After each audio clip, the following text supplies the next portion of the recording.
गुरु प्यारी साध संगत जी, आप सभी को हमारी तरफ से राधा स्वामी जी। संगत जी, बच्चों को तो हम हमेशा हर माँ बाप ही अच्छा सिखाते हैं और हमेशा ही सही रास्ते पर चलने की सलाह भी देते हैं और कोशिश भी यही रहती है कि हमारे बच्चे हमेशा सही राह पर चले। लेकिन हमेशा संगत का असर हो ही जाता है। बच्चे जैसी संगत में रहते हैं वैसा ही सीखते चले जाते हैं, लेकिन उन्हें भी ऐसा नहीं करना चाहिए। साथ संगत जी, संगत के अपने इस चैनल पर अगर आपका पहली बार आना हुआ हो तो सब्सक्राइब अवश्य कर लीजिएगा, ताकि नई नई साखियाँ आप सुनते रहें और आपका आत्मविश्वास हमारे प्यारे से सद्गुरु के प्रति और भी बढ़ता जाए। साथ संगत जी, यह साखी भी एक ऐसे ही सत्संगी परिवार की है। यह पूरा परिवार सत्संगी था, हस्बैंड वाइफ और इनका लड़का था। ये शुरू से सत्संग जाते थे, सेवा करते थे और अपने बच्चे को भी सत्संग साथ ही ले जाया करते थे। और शुरू से दोनों माँ बाप अपने लड़के को परमार्थ के राह पर चलने का आदेश देते थे। वही सब सिखाते थे जो कि बाबा जी हमें कहते हैं। कभी किसी से झूठ नहीं बोलना, बेईमानी नहीं करना, हमेशा अच्छे इंसान बन के दूसरों के काम आना और हमेशा ही किसी न किसी का भला करना। तो ऐसे ही धीरे धीरे समय बीतता गया। वह हमेशा ही सत्संग जाते, पूरा परिवार सत्संग जाया करता। अब जब उनका लड़का 15 साल का हुआ तो वो एक ऐसी संगत में पड़ गया जिनकी शायद दोनों माँ बाप ने कल्पना भी नहीं करी थी। वह लड़का ड्रिंक करने लगा, काफ़ी और भी कई तरीके के नशे करने लगा। लेट लेट घर आना, माता पिता से बदतमीज़ी करना, उनके पिता अगर उन्हें कुछ कहते तो उनका उल्टा जवाब देता। काफ़ी माँ बाप ने समझाया कि बेटा हम सत्संगी है, ऐसा मत करो, हमारे बाबा जी ये सब करने का आदेश नहीं देते। पर वह लड़का आज के समय में इतना बिगड़ गया था, ये कह लो कि उन्हें माँ बाप का सिखाया समझाया कुछ समझ नहीं आ रहा था। कुछ उस पर उस चीज़ का असर ही नहीं हो रहा था कि क्या मेरे माँ बाप कह रहे हैं क्या नहीं, क्योंकि शायद वो इतनी ज़्यादा गलत संगत में पड़ गया था, वो ये सब सुनना ही नहीं चाहता था। ऐसे ही करते करते धीरे और समय बीता और लड़का दिन बर दिन बदतमीज़ हो गया। अब तो कुछ कुछ दिनों तक घर भी नहीं आता था। बात ऐसी टेंशन में उनके पिता को काफ़ी उनकी टेंशन रहती थी, पता नहीं क्या होगा। इस लड़के ने पढ़ाई भी अधूरी छोड़ दी, कैसे अपना करियर बनाएगा, क्या नहीं करेगा, इससे शादी कौन करेगा। जब हालात ही ऐसे हैं तो फिर क्या ही हो सकता है। वह लड़का इतना बिगड़ गया कि उनके पिता को उनका गम खा गया और वह डेथ कर गए। अब परिवार में सिर्फ लड़का था और उनकी माता जी थी। माता जी काफ़ी समझाती, लड़के को कहती अब तो सुधर जाओ, अब तो तुम्हारे पिता भी तुम्हारे गम में निकल गए हैं, उन्हें कितनी तुम्हारी टेंशन रहती थी। अब पूरे घर की जिम्मेवारी तुम्हारे ऊपर ही है, ऐसे हालात रहेंगे तो कौन तुमसे शादी करेगा। माता को भी उनकी टेंशन रहती। फिर इनकी माता ने सिलाई का काम शुरू कर पूरा घर चलाना शुरू किया। करते करते कुछ समय बीता तो माता ने इन्हें शादी के लिए बोला तो ये लड़का शादी के लिए नहीं मानता है। कहता है मुझे आपकी मर्ज़ी से शादी नहीं करनी है तो मैं अपनी मर्ज़ी से ही करूँगा। इसके ऊपर उसकी माताजी उन्हें कुछ नहीं कहती है कोई बात नहीं, कुछ भी करो, जिसमें तुम्हारी खुशी है, तुम कम से कम शादी तो करो, कम से कम मेरी आंखें बंद होने से पहले मैं तुम्हारी शादी तो देख लूँ। तो एक दिन लड़का अपनी मर्ज़ी से शादी करके बहू को घर ले आता है। उस पर माताजी कुछ नहीं कहती हैं और मान जाती हैं, क्योंकि वे यही समझती हैं जिसमें इनकी खुशी उसमें हमारी खुशी।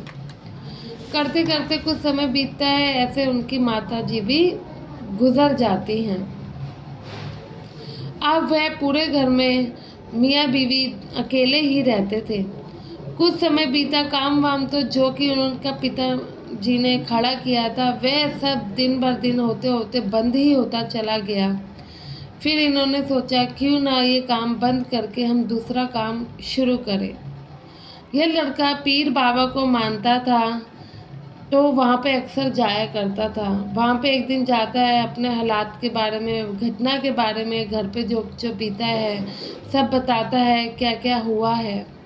तो पीर बाबा घर में उन्हें कहते हैं कि ऐसा करो, घर में एक छोटा सा जो कि मुसलमानों का मंदिर होता है वैसा स्थान बनाने के लिए कहते हैं।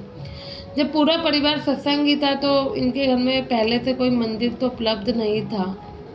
पीर बाबा के कहने पर इन्होंने वह छोटी सी जगह बनाई, पूजा के लिए स्थान बना दिया।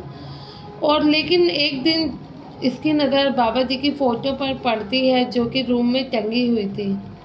अब ये सोचता है मम्मी पापा तो रहे नहीं, इनको मैं मानता ही नहीं हूँ, तो इनकी फ़ोटो रख के क्या करूँगा। ये क्या करता है, बाबा जी की फ़ोटो उठाता है और स्टोर रूम में फेंक कर आ जाता है, ऐसे ही साइड में रख देता है। तो पीर बाबा का जो इन्होंने मंदिर बनाया था, तो ऐसे ही थोड़े दिन और बीते, ये देखता है जो काम इसने शुरू किया था इसको कहीं से बेनिफिट नहीं हो रहा था, बस इन पर और कर्ज चढ़ते ही जा रहा था। इतना कर्ज इन पे हो गया कि ये बहुत ज़्यादा एक दिन परेशान हो गया। इसके दिमाग में आत्महत्या, सुसाइड ऐसे मतलब कि थॉट आने लग गए कि इतना कर्जा हो गया है, मैं कैसे उतारूँगा, मेरे मतलब इतना तो मैं कर ही नहीं पाऊँगा। माता पिता जो सब छोड़ के गए थे वह सब तो ये पहले ही बर्बाद कर चुका था।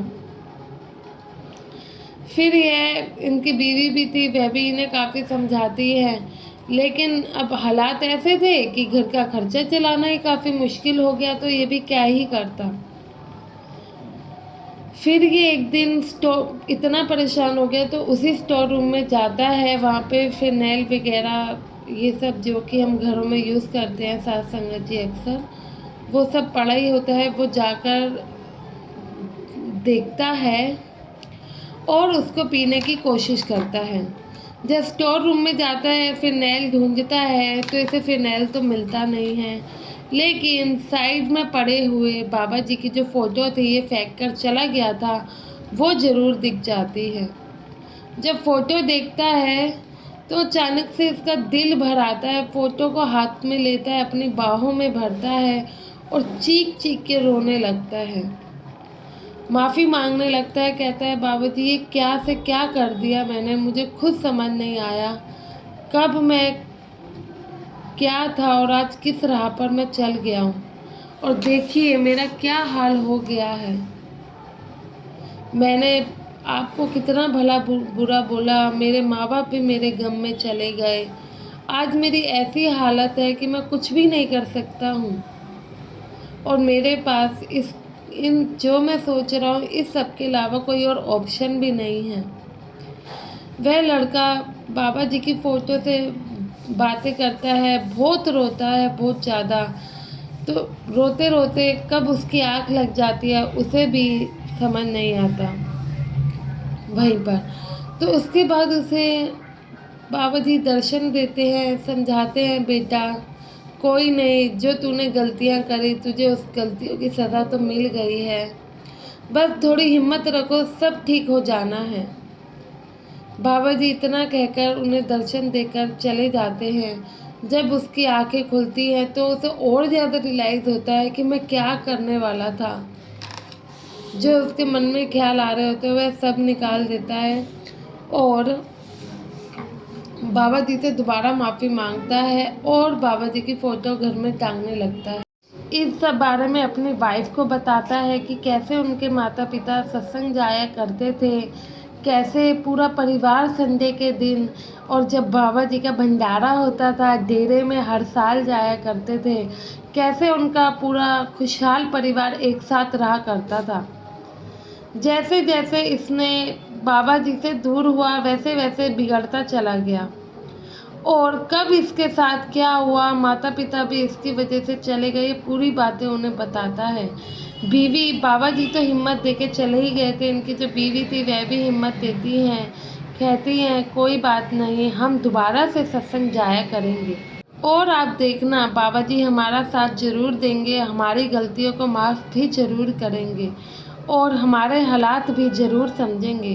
बीवी उन्हें दिलासा देती है। दोनों हस्बैंड वाइफ दोबारा से सत्संग जाना शुरू करते हैं। धीरे धीरे नाम की बख्शिश भी इन पर हो जाती है और धीरे धीरे ऐसे ही कुछ सालों में इनके हालात भी सुधर जाते हैं।